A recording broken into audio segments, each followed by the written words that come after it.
Are you with me, Mr. Adeniyi?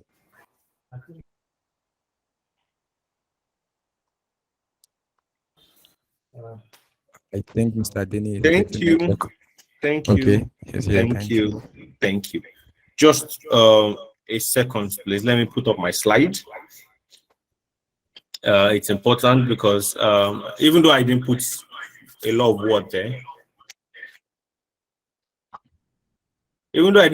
word there, I still place some pictures there, and these pictures a story about it can be seen from the United Nations website, because you see something about the topic we're having today is the fact that it's not a topic that is generalized yet, right?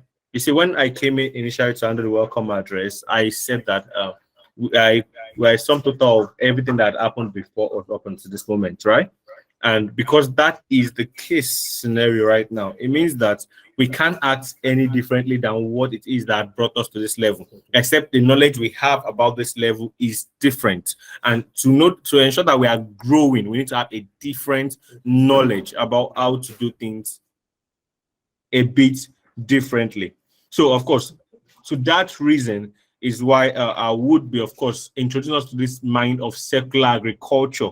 You see, the future of every sector right now is about circular, whatever sector it is called, because it sits on the predominant skills that you have to waste less, use and reuse more, and renew more.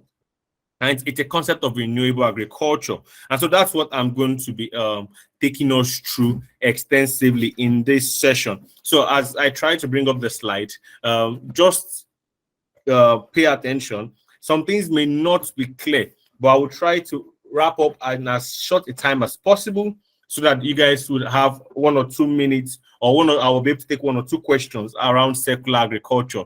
It's a concept that is out there, but Nigerians have not catched up to where we ought to be, not even transcending to where we are supposed to be in. For example, the last speaker in the panel session discussed how we are way behind, right? How we are not catching up as fast as we ought to catch up. And the truth is not wrong, right? But at the same time, we don't have time to listen and take time to learn. We need to catch up as soon as possible. Of course, I can see that a lot of us have questions that are pulling out in the in call messages. Kindly be patient. For those that ask questions relating to land one or land on one, let's take note that a lot of people that have been announced, that people have been verified, and therefore people that filled the form before now. You want to fill the form still, they'll provide a link for you to fill. If you've not been announced, checks are still going on. And once that is done, if you will meet the requirements, you'll be given. It's not everybody that feel that are getting, and there are reasons for that. But irrespective, it is a smart choice not to base your stay on this call based on land that is given. Freebies should not take the place of knowledge in anybody's life, right? Knowledge is what creates wealth, and you don't jeopardize it. You don't mix them up. So irrespective of whether you get the land or not, your primary goal should be knowledge, because knowledge will get you wealth. That's going to get you land. That's going to get you prosperity, right? And that is key. So, but as I get to explain circular agriculture, look beyond the regular farming ethics. Look beyond just planting and wasting. Look into what the future will be demanding from you. And what the future is going to be demanding from you is something that you already have access to. All you just need to do is launch into it. So once you can see my screen, let me know you can see my screen. It just makes it a bit interactive. It will be nice I'm sharing the screen that no one is seeing. Yes, we can see your screen also. Beautiful, beautiful. Yes, Thank you so much. Thank you. I love the feedback. Thank you. I love the response. Thank you. Also, should you have someone that you feel can benefit from this new concept that is still new to Africa, but it's not new to the global audience, you can share the link right now to your people, right? Share it to your statuses, share it to your contacts, put it there, because you see, this concept I'm about to share with us is not new, but it is something that will decide the future of who rules the future and who is left behind in the future.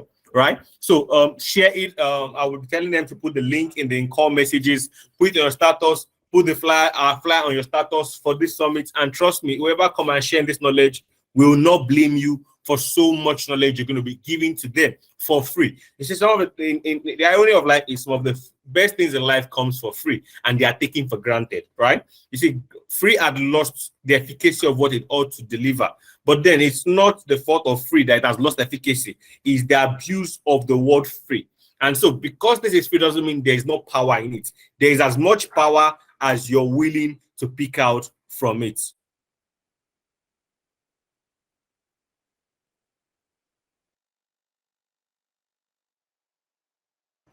Okay, so back to the main conversation, which is circular agriculture, the vision for sustainability and model of the future. If we continue wasting food, we are wasting food. We were not going to feed the future. The future might end up in cannibalism. And that's the truth. Because one thing about human is, if there's no food, you don't know anything about human being. Your neighbor that you think is nice, is nice because it's comfortable. The moment your neighbor is hungry, you will see a different side of your neighbor. Your neighbor can turn on you. The person that always said he cared about you will leave you for drag, will leave you for dead. And that is what you should know. So you see, everybody is good, provided that they are comfortable in a way. In Nigeria, we've learned to manage discomfort and still try to be human in the face of it. But there is an elastic point where even the humane side of Nigerians that have expressed a lot of challenges may become inhumane. And what circular agriculture is all about is preventing this from happening. Circular agriculture want to get a future where nothing is wasted. See, I don't know any of us that actually watch sci-fi movies. I'm a movie person, right? I love seeing movies. And I like sci-fi because sci-fi always show you a picture of the future, right? So if you watch movie particularly, you will notice all those Star Wars, Star Trek movie, you notice that in the ship, they don't actually produce film, they synthesize food. Out of thin air, they synthesize food. Now, I'm not saying that that may happen in the future. I'm not in the future. I'm currently in the present. But it's a system of circular food supply, right? Where nothing is lost. Your waste is converted again to food. Because your waste is a deprived nutrient system. Your waste has nutrient, but it's not much. Because your body has utilized and extract as much as your body needs. But then it has to be recreated. And that's what those movies try to teach. Waters are reused, materials are reused, a lot of things are reused. And that's part of circular food system. So when we talk about circular agriculture, using it as a mission to sustain the world and to build the future, there are certain things we need to know. For example, circular agriculture focuses on using minimal amount of external inputs, closing nutrient loops, regenerating soil, and minimizing the impact on the environment. I'll take it again. It focuses on using minimal amount of external inputs, closing nutrient loops, regenerating soil, and minimizing the impact on the environment. Let me break this down to simple English. This is based on the United Nations description of circular agriculture. Now, I only pick this part. I will share some of their tables and explain them to us in as brief as possible time, because we want everyone to get the maximum input without wasting the most time about it. So you see, external inputs include fertilizer, right? Your tractor are external inputs. Your fertilizer are external inputs. Your land use acts, your animals treading on the soil or helping to till the soil are external input, right? Mechanization, external inputs, fertilizer, herbicide, pesticide, they're all external inputs. In circular agriculture, you want to minimize that number. Because let me tell you the irony about fertilizer, right? Which any person that really farmed for a couple of years, I'm talking about what you learn in books, I'm talking about what you see on the field. Those that have farmed for multiple years, this is what you will notice. If you use 2 bags of fertilizer at year 1 to achieve a certain level of results, you're certain to use 2 or 3 more bags than that when you're at the 5th year to achieve similar result or even less. What has the land done? The land is demanding more input in fertilizer, demanding more input in resources to help it grow. Does it mean that the land has lost value? No, it is a dynamics of how the soil interacts with all of these things. So instead of applying so much external input, reduce them. The way God created the soil, it can heal itself. There are natural means for the soil to heal itself. It's just that we don't like it because it takes longer than we expect it to be. There is crop rotation, there's fallowing, there's organic fertilizers where some trees are cut down and then they are placed on the floor strategically to increase the nutrient of the soil. Even the water system that you look at every day has a regenerative capability to sustain itself. The reason why all of these things are breaking in circles is because humans are interfering. We are not allowing nature to take itself. We're carrying the grass that we should have cut and keep on the ground to decay. We're taking it to a different place and burning it.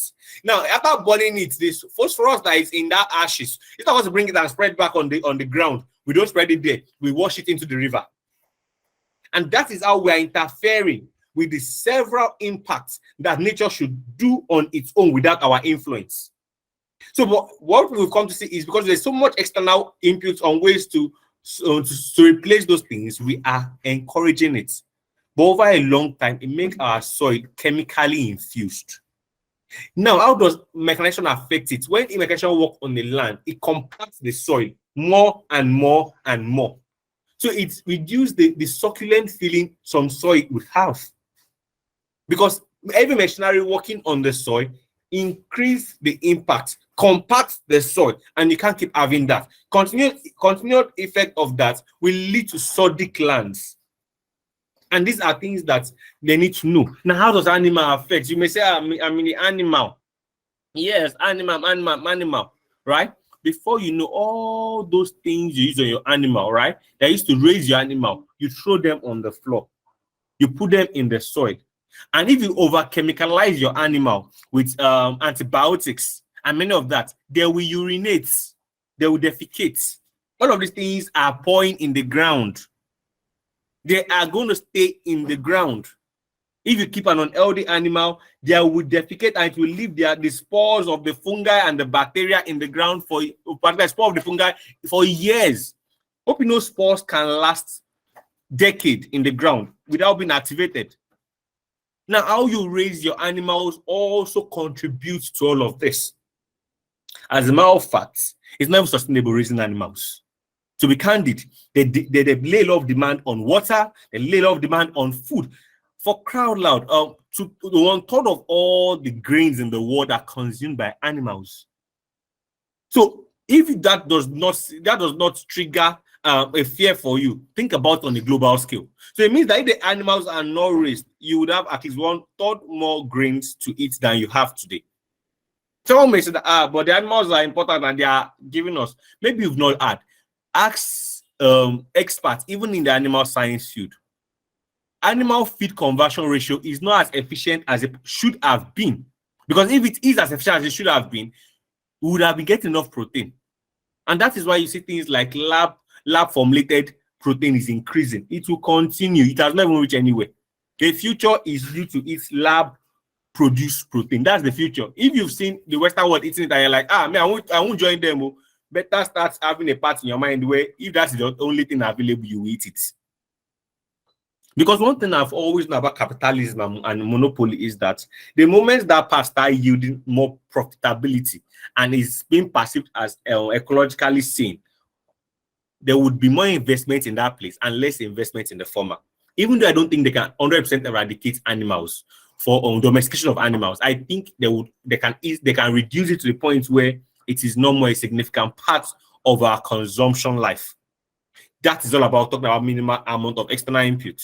Closing nutrient loops. How does nutrients get lost to the soil? You see, erosion, leaching, all of those things are ways that nutrients are leaving us. Closing that loop is important for the future. You want to find a way to close that loop. You mulch your soil. You make sure that you reduce the way nutrients is jumping to the subsoil. You have to find efficient ways to close that loop. Also, ways to monitor it. This is smart farming. It's just going to keep increasing. So if you're not yet thinking how to join the smart farming gang, please start learning to join them, because they will become the future.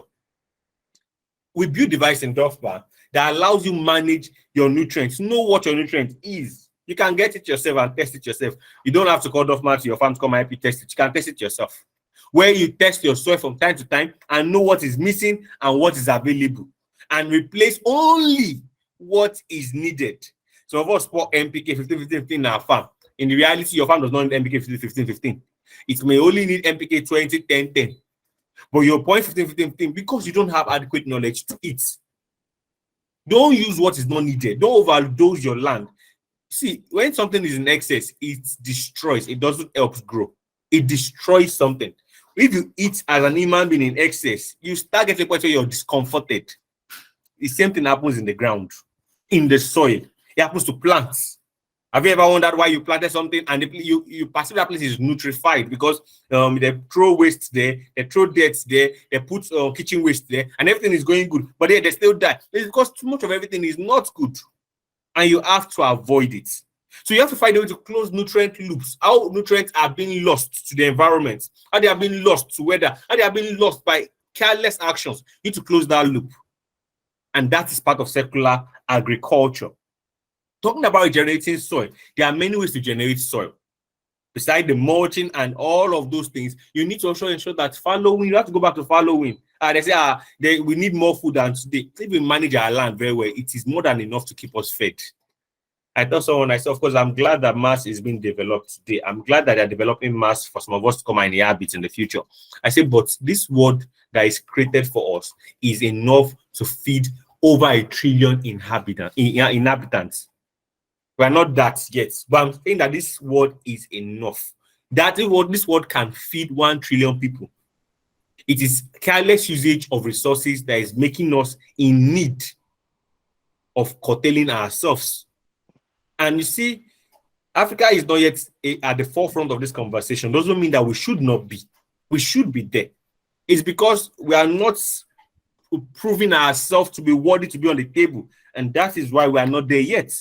The moment we start taking action, speaking about it, becoming more vocal about it, and showing proof of actions that have been taken, we will be invited onto the main stage to discuss how we are changing the narrative in circular agriculture. Now, let me bust our bubbles. If Africa has 60% of the world arable land, does it not mean that we should be the forefront, the number one person in the front discussing circular agriculture? Seeing how we are the one that have a lot of man-made, natural owned resources. You see, all those things called hydroponics, aquaponics, vertical farming. They are Western's way of producing food without losing so much land, because they don't even have it in the first place. They have a lot of land, but they don't have a lot of arable land. And since they don't have a lot of arable land, they just need to maximize vertical farms and alternate technological ways of farming to increase their food supply. Africans will have that system, but it's not going to be super needed because we have the natural way to go about it. We just need to improve our processes in it. And that is what we need to get on top of. And since we have so much land, we should champion that conversation, because nobody's going to actually come to your own backyard and weed your farm. Only you can weed your farm at your backyard. And that's what Africa is supposed to do. Nobody's going to come to Africa. Nobody's going to come to Africa and weed our problems out or put us at the forefront. We only, and only we, can do that for ourselves. The last thing is minimizing the impact on the environment. We need to minimize how a lot of things affect our environment. We need to be more conscious. You see, in Nigeria, right? In Nigeria, there's something so sweet about us. Everything we use, we throw out of the window. It could be the window of your house, window of the car you're driving. Even if plane has window, people will still throw things out of the plane, as long as they're Nigerians. And I don't understand why. Because that is, we're not looking at how things impact our environment. Besides the fact that nylon and chemicals kill aquaculture, we don't even know how all of these things, when they are washed away into the sea, how they damage the fish you're eating.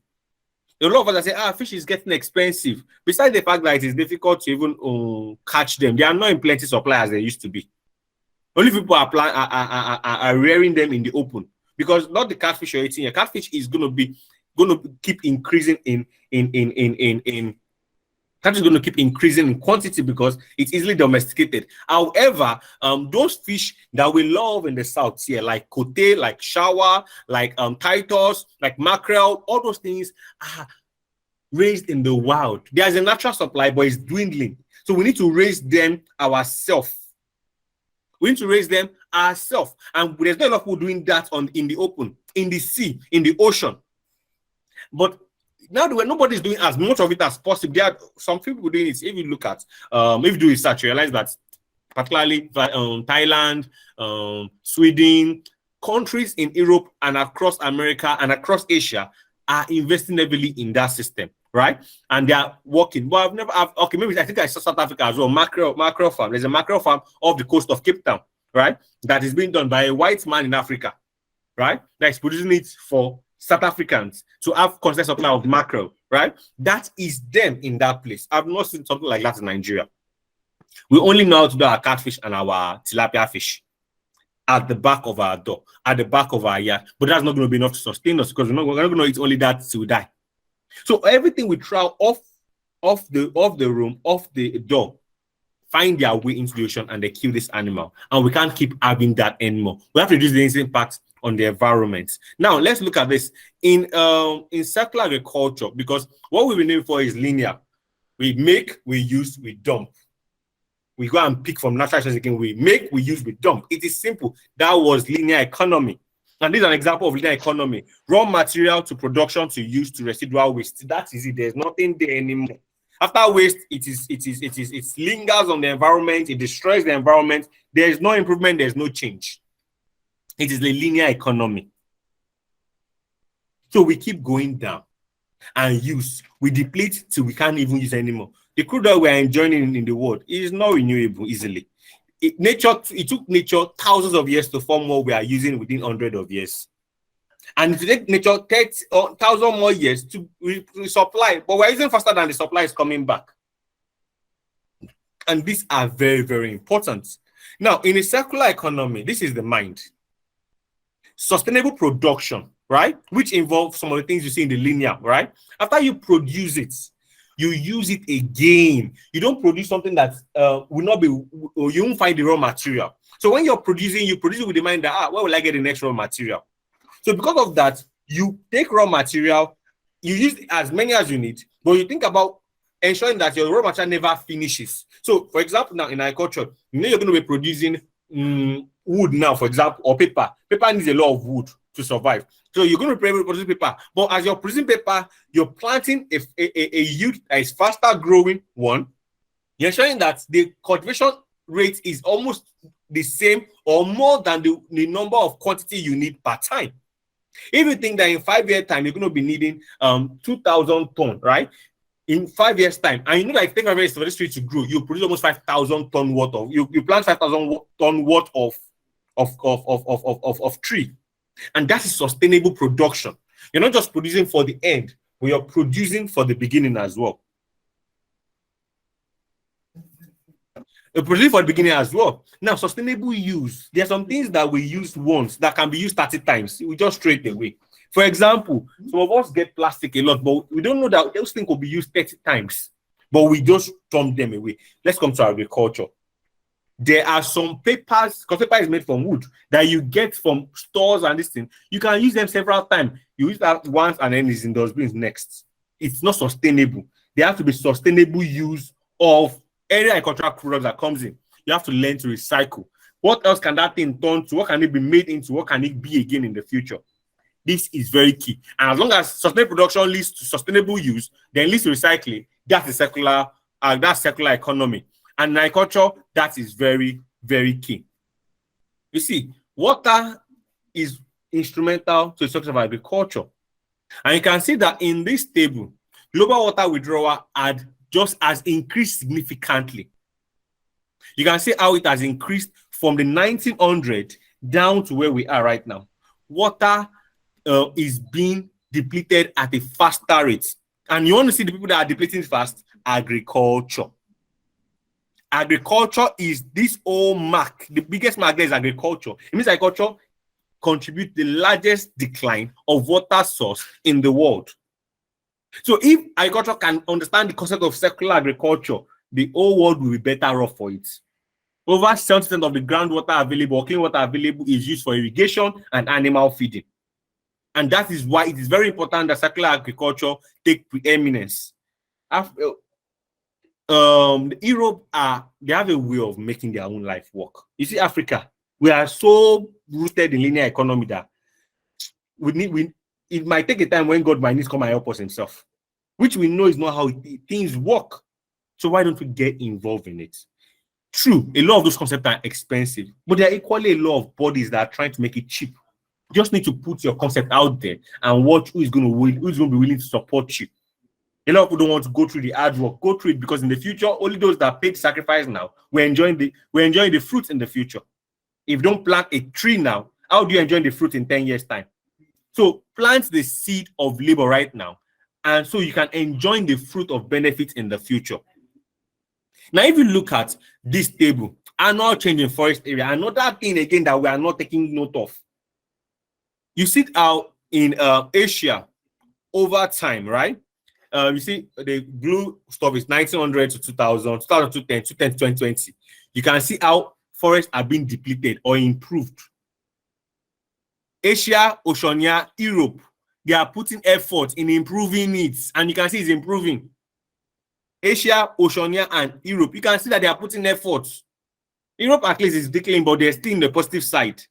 You can see we in Africa, forget South America, they are reducing. You can see they are putting effort. South America, the first two period, look how bad it was, but you can see it's starting improving at some points, right? Now look at Africa. Instead of us to improve, we are deproving. We are going down more. What happened is we are depleting our forests. Do you know that the largest producing region for walnuts in Nigeria is in Osun State? Shasha and Omo Forest Reserve are the largest producing region for walnuts. But I can tell you specifically, because we have land in Shasha Forest Reserve, that the depletion of the logging of wood in that place is almost 2 times the highest number I've ever seen before. You can barely stay on the streets of Shasha Forest Reserve and not see wood being logged as if it's a birthright. And people that are cutting down this wood, ask me, they are not planting shingbai. They are just cutting down, and they are almost cutting down the future of their children without planting something in return. When you cut down tree, you plant a replacement. But that's not what happened in Africa. And I know this is not just Nigeria. Although Nigeria is among the top 5 highest, fastest forest depleted region in the world. If you don't know, I'm just telling you now. And so it is that serious. And that's exactly agriculture needs to make sure that as you're using your planting, talking about sustainable production. Now, lastly, we're talking about fertilizer. I pick these things as scatteredly as possible because there's no time. It's a topic that can take 2 days, that can take 1 day, that can even be an independent topic for a whole webinar. But because we need to touch every side of this opportunity for youth, where they can plug in, we need to open the eyes of youth to see that there's so much way to plug in. Become an ambassador of the right thing. Because in the future, this will be the standard, and you want to be at the presence of the standard. So you see that in nitrogen consumption across region per area of cropland. Now, of course, Africa, because of we don't have money, let's not lie. Thank God for Dangote Research, OCP fertilizer in Morocco. Now we are making a lot of headway in it. But you can see that Europe now, the way they use fertilizer is increasing abnormally. And of no doubt that they are the one that is on champion sustainable agriculture more, because of course they've seen the depleted side of it. For Africa, we are enjoying it. You can see that the curve for Asia is already dropping. Almost all of them are already dropping. At 2018, if you look at all of them, they are already coming down. They are already dropping. They are already coming low. But in our case, we are going up. In Africa's case, we are going up. Up is the only place we are headed. Every other person is tilting downward, but we are heading up. We don't understand that if it was favoring them so much, why are they coming to secular agriculture? Why are they coming down to use other means to solve their problem? This is a point for us to wake up in. And I am trusting that with this message, the youth will find ways to wake up and be involved and not let others get us to the wrong place. There's a lot of business out there for youth. Business doesn't involve you to get dirty, but you need to be an advocate before you begin to reap as an advocate. It is very, very key. And because of that, I'm just going to wrap up and say that there's absolutely no reason any youth should be unemployed.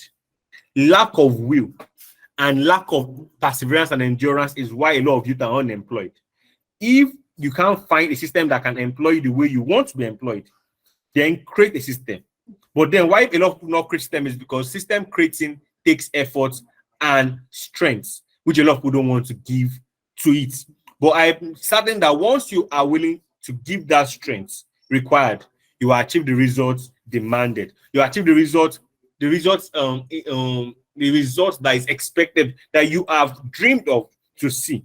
See, wealth is not elusive. It just requires a sacrifice. Sacrifice your strength, sacrifice your time, sacrifice your revenue, sacrifice your money, sacrifice your energy, sacrifice your sleep. And you realize that this baby you're tendering, or this plant you're taking care of, will come back to shade you, will come back to give you fruits, will come back to feed a generation. And that is where I'm going to hang the curtain for circular agriculture as a vision for sustainability and the model for the future. Thank you so much. If you have questions, I may not be able to take them, but I will take only 2 questions if there are questions, and then I would end it. Although I can see that there are some in-call messages there. How can we obtain the material? It will be sent to all the emails of those that are registered. Okay, the slide in our email. Thanks. Of course, these I have attended to this. Are there any other questions before I pass the mic to the moderators?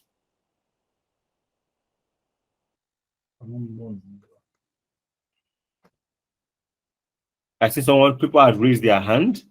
Would they like to speak? Salim Mohammed Awal, can you unmute and quickly ask a question?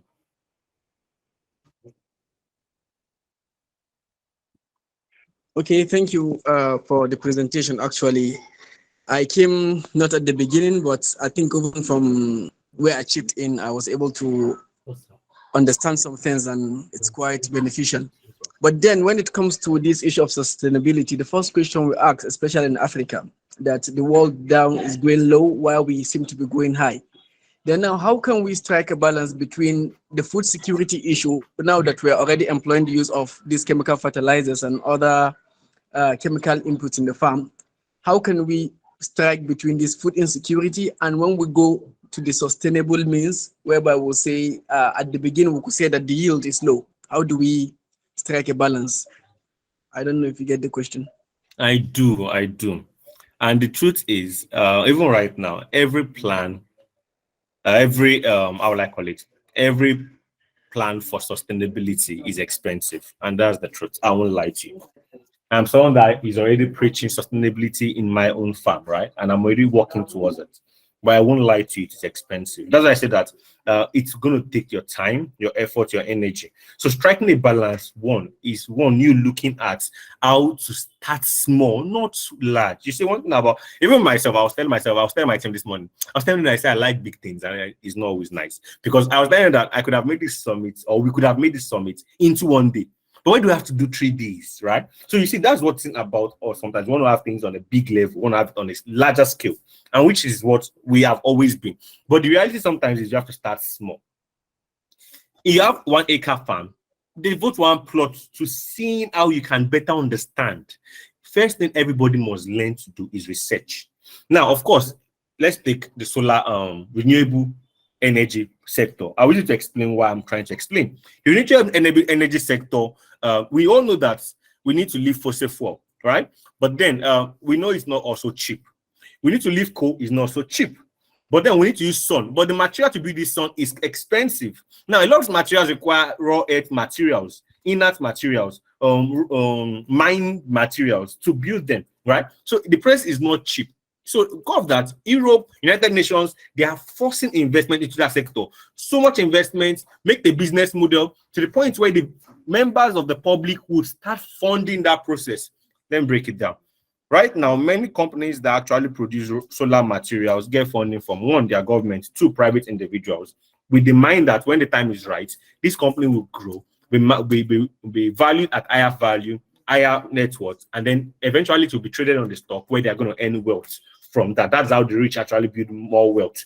Now, once they do that, they move forward. Government knows that, like for example, the EU, they want to champion it for their own continent. So they fund businesses in their continents.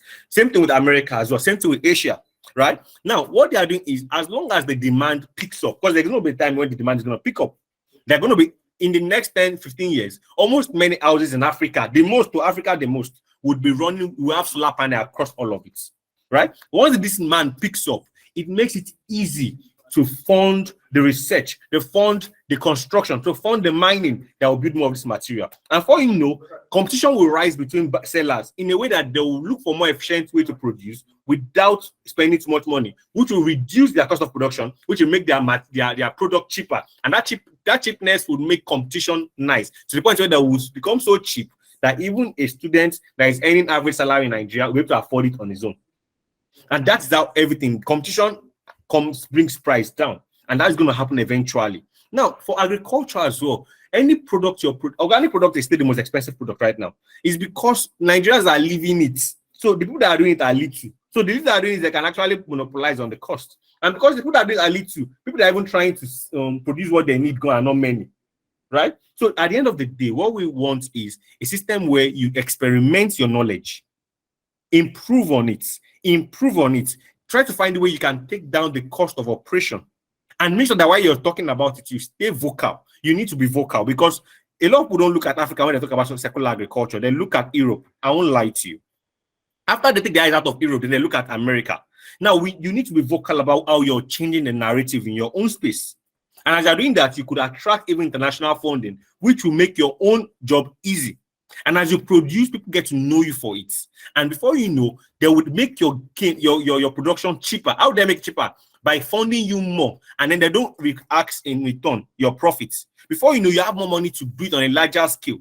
And then even those that are unsustainable will not be able to compete with you anymore. But this may take years. But start experimentally. Don't start all at once. And that is your loophole to succeed in circular agriculture. That is what we are doing. And we've just given you the same book of what we're trying to put in place. I hope that answered your question, Salim. Yeah, of course it does. Thank you, Adeniyi. Thank you very much. You're most welcome. How can beekeeping benefit on being involved with circular agriculture? Beekeeping is agriculture. I think that's asked by Ablin Naturals. Beekeeping is circular agriculture. You see, bees are just the most. See, if bees stop today, the world has finished. That's the simple truth. Whoever doesn't tell you that don't know much about bee.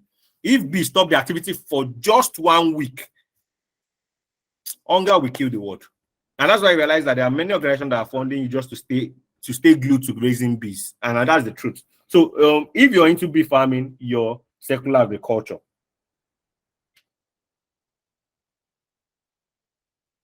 No, now, of course, I said reign of animals is not good for arable land. Yet agricultural value chain involves animal husbandry. See, that's the truth, right? I've spent too much time. I need to leave now. In the next moment, I'm leaving so that the next speaker, panel can come in. Yes, animal husbandry is a part, because currently, right now, it is still the efficient system to produce protein. But all this lab-grown meat would increase over time. And even when it increases, it's not like animal husbandry will go away. It will not go away.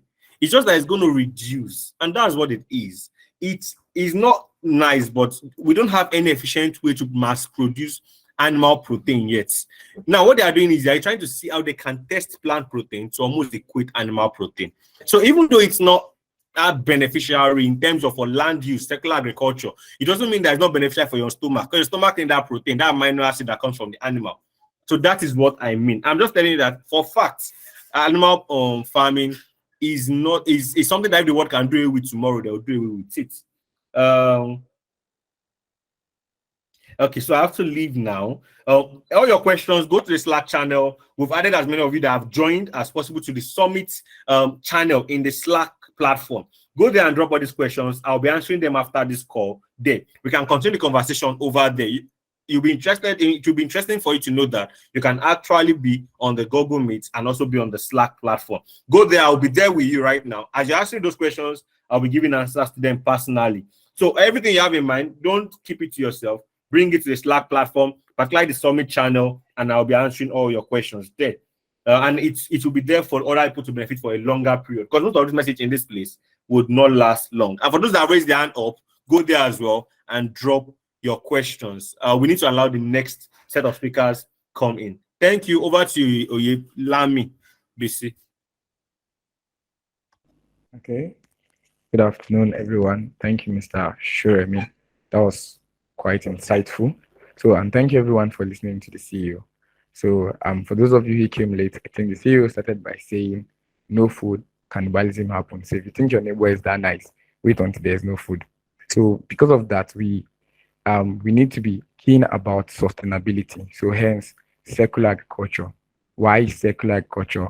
He explained first to us linear agriculture or linear usage. That's production, usage, then waste. So, and linear agriculture is just about after production, then it's used, then it's waste. But when we talk about circular agriculture, it's talking about sustainable products, sustainable use, and recycling. So when you produce, think about years to come, keeping or making sure that there's enough production for what you want to use it for. And also when you are using it, think about what else can this thing be used for. So he gave examples of paper. Sometimes when we are done paper, we just wrap them and throw it away. That does not make sense. Paper can be used for other things. Also, he made a funny gesture about Nigeria that we throw everything through the window. Please let us, because we also talk about impacting on our environment. So don't just throw everything through the window. Don't just throw nylon in your sewages, in your gutter. Impact your environment. So because those nylons ends up at the sea, ends up in rivers, and hence less fishes that your tilapia fish, like your sardine, your shower, your titus, you won't get them. So let us also think about sustainable farming. Also join a smart farming gang. You mentioned about joining a smart farming gang. So make sure you are involved in your environment, in your own side, showing that this affecting sustainable agriculture, affecting circular agriculture, that we don't just use and dump or use and waste. No, what else can that thing be used for? All right. So that is it from circular agriculture. So I'll be handing over to Mr. Olawale as we begin the breakout section. Thank you. Sit tight. Mr. Olawale, over to you, sir. Thank you so much, everybody. I really appreciate your